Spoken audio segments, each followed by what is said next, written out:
You were on a webinar with us a month or so ago. You shared some Google Sheets with scripts in that were ChatGPT powered, basically, and they were great. Yeah. Since then, you've created a couple of new ones that sound really useful as well. I definitely want to get my hands on them. Tell me more about them.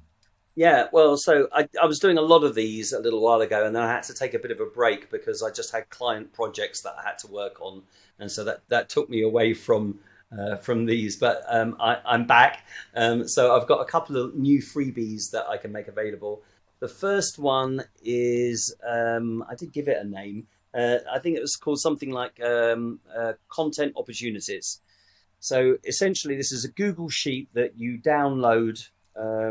You can get the link off my website, and you just make a copy onto your own Google Drive. You make a copy of the sheet, and in the sheet, you've got column A where you just put in a load of URLs of pages on your website, articles on your website that have performed well for you in the past. So if you're doing content marketing and you've got a whole load of content in your blog or whatever it is, just put in the URLs of those pages. The second column, you put in how much traffic those pages have received. So you're just pasting that from your top content report in Google Analytics, basically. Google Analytics or Looker Studio or something like that, wherever you got this data. So URLs in column, then how much traffic you've got. And then it's also good to add a third column with some kind of metric that tells the sheet, or tells the code rather, how well that content's performed. So something other than just traffic. So it might be, I like to use a metric called page value, which is a Google Analytics metric that tells you the degree to which a particular page has contributed towards a conversion. Yeah. But you could also put in straight conversions. You could put in newsletter signups. You could put in all kinds of clicks on the page, engagement time, and anything that you would consider to be a successful measure of that piece of content. So you put that into the sheet. You select an option on the menu. It then sends all of that data over to GPT, and it performs an analysis of the content that's worked well for you and creates a report that tells you which content has performed best, taking into account all of these different metrics, and why it's likely to have performed well, and kind of breaks that down into different content groups. So it just creates like a report. There's then another option on the menu where you then send that analysis that it's generated back to GPT, and it creates a list of new content articles, titles, and content topics of things it believes you should be writing about, new ideas, not things that you've already done, based on the content that's worked well for you in the past. Great, that sounds really useful. I'm definitely going to be getting my hands on that. So does it create a new sheet and fill that in with this report you're talking about? A new sheet in the same workbook. Yeah. So there's only two things you need to use this, which is one, a copy of the sheet, which you can download from my website. And the only other thing you need is an API key from OpenAI, which you just register an account with OpenAI. And they even give you, I think, $18 worth of free credits when you first sign up if you've never used it before. Yes. Yeah. Okay, great. That sounds amazing. What's the other one that you built? Well, the other one is a bit of a fix, actually. This was a really popular one when I released it a few months back. But then one of the APIs that I was using for it just stopped working. And so I then had to rebuild it. And I've just finally found the time to do that. So this is another Google Sheet. Again, you download the Google Sheet. The only thing you need to supply is a list of image URLs. That's literally it. You just kind of copy and paste in, could be thousands of them, image URLs. And then you press an option on the menu, and it then generates alt tags for you automatically. So it grabs the actual image. It looks at what's in the image, so the objects and the background and the different features in the image, and also analyzes the colors that are found.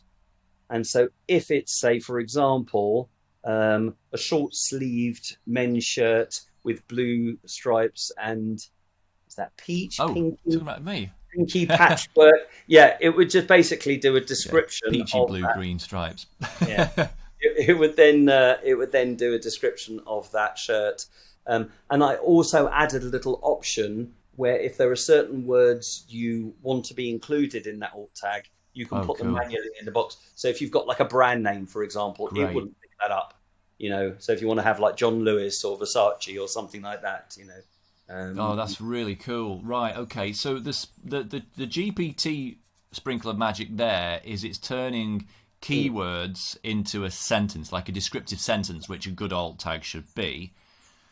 But what technology's reading what's in the image? Just out of interest. There's 3 APIs in use on that sheet, okay? Well, yeah, I know. One of them is called Imaga or Imaja. I'm not quite sure how you pronounce it. Okay. And that's the one that extracts the color information. Wow.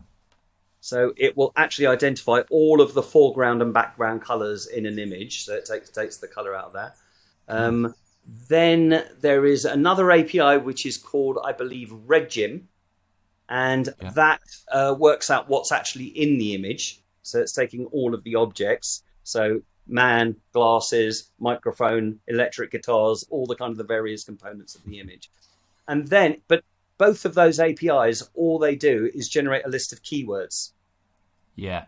And for an alt tag, you don't really want just a list of keywords. You want that in some kind of properly structured sentence. And that's where GPT comes into play, is we then send all of that list of keywords over to GPT, and then it comes back with a nicely structured alt tag, image of a man wearing glasses with a stripy shirt with a microphone, all that kind of thing. So But if you've got a website with a lot of image content on there, and you need alt tags on there, and you don't fancy the idea of having to do that manually, that is a huge time saver.